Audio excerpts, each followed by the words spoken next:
This is one of the rarest IBANEZ finds that I've seen in a long time.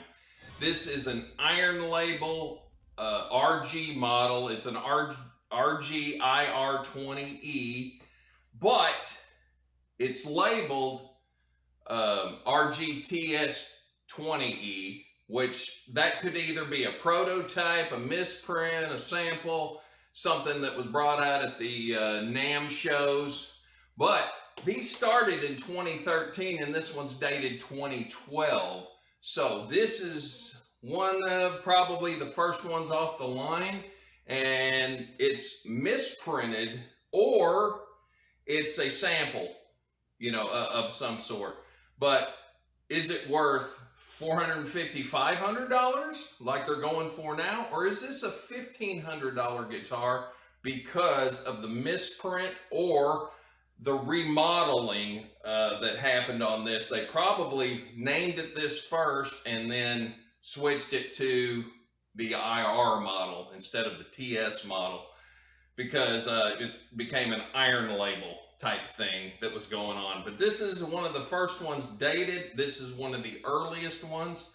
Let's dig into this thing and explore it a little bit and give it a value. I'm the Guitar Hustler. Let's go!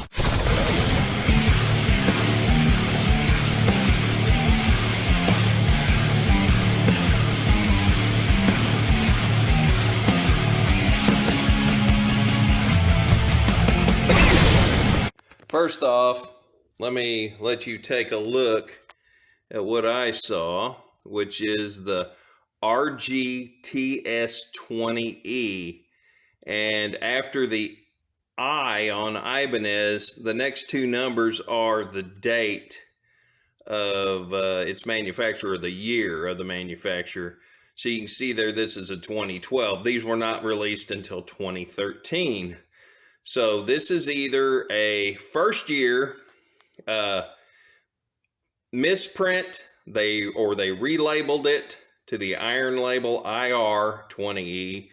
Okay, let's get this neck off of here and then see what we find. I hope there's something on the back of it.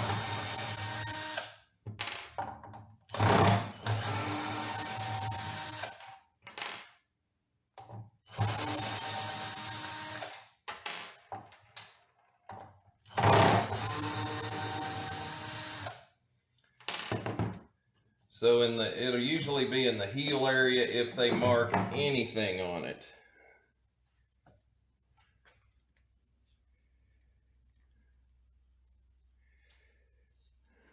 All we got is an S and a 3, looks like.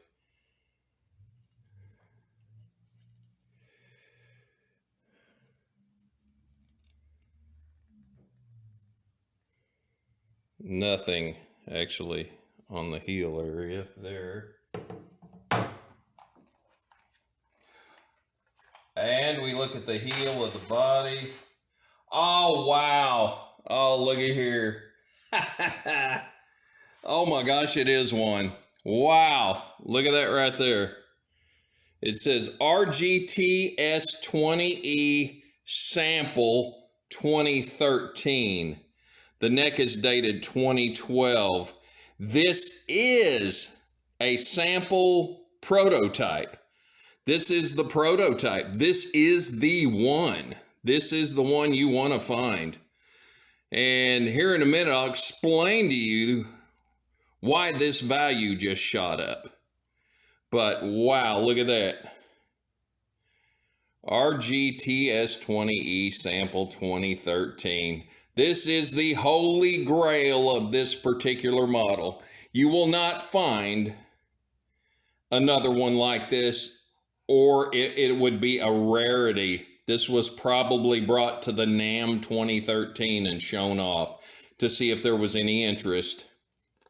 But anyway, I will explain to you how I come to my values on these things on the next shot.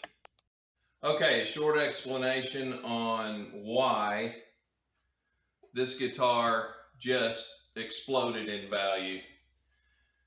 For what we found in the heel on the guitar body, of course, proves that this was a prototype. But prototypes aren't necessarily worth any more money. Schecter came out with a bunch of prototypes. The whole thing is the prototype that fails, that they don't mass produce, is not worth a whole lot. It might have been, if they never mass produced this thing, this guitar would be a $400 to $500 guitar. Just because it's got EMGs and the IBANEZ Floyd, and you know, it's built well. But anyway, if they mass produce a prototype, the value of the first ones off the line explode. Those prototypes are worth a lot of money. There are some Schecters years ago that I used to buy guitars through a company called MIRC out of Franklin, Tennessee, and they came across a whole bunch of prototypes. And it's a bunch of them that didn't get released. Some of them did. Some of the C1, some of the Demon, the what's called the Hellraiser, and a few of those were prototypes. This is years ago, and they became something. Well, the prototypes back then were bringing, that they mass produced, the first ones off the line basically. They were bringing $800 and $900 back in the day, and this is many years ago. So those prototypes actually brought some money.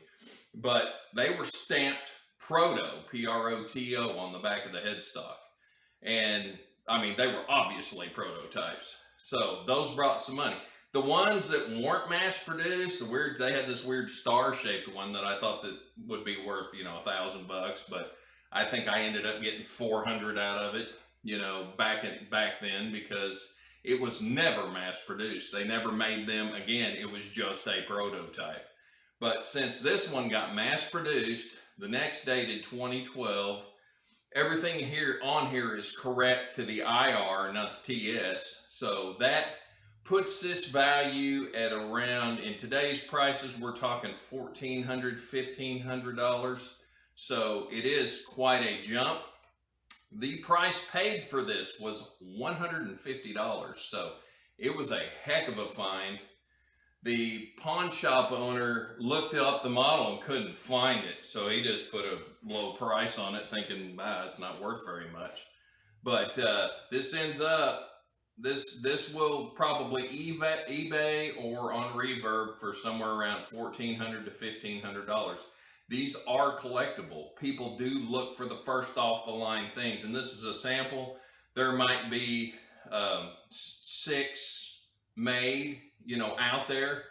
That's just going by how many prototypes Schecter made. You had like 6 to maybe 10 of some of the ones that were mass produced, and the mass produced ones brought exponentially way more money than the ones that weren't mass produced. So this is a cool little find. It's going to be very, very profitable compared to what you pay for it. But anyway, $150, $1,500, I mean $1,350 profit minus fees. You're going to come out at $1,250 anyway. So that's a pretty good day's work. But anyway, always on the lookout for cool stuff. So stay tuned. Please like and subscribe. Tap the notification bell, please. Comment below. I like the conversations I've been having below on all the stuff I've been posting. But anyway, it's great to engage with everybody. Y'all have a good one, and on to the next video. As you can see, we bring the receipts. So a buddy of mine, Alan, who is buying this from me, did a little research of his own, sent some pictures and all that to IBANEZ. And IBANEZ responded, says, Alan, my apologies, I pulled the wrong link. It looks like your individual guitar is a spot model, which is a sample. There's absolutely no record of it in our system. There were probably very few of these manufactured. You can read more about spot models on the wiki page. And I went through that, and that's what this is. It is just purely a prototype. But anyway, IBANEZ did respond. It is real. It is a sample. It's what they call their spot models. But anyway, very cool, interesting topic that they answered, which is very cool. And Alan, enjoy your guitar. I'm about to go deliver it to him. He is a big time Ibanez guy, and this is one he wanted to put in his collection. But anyway, thanks.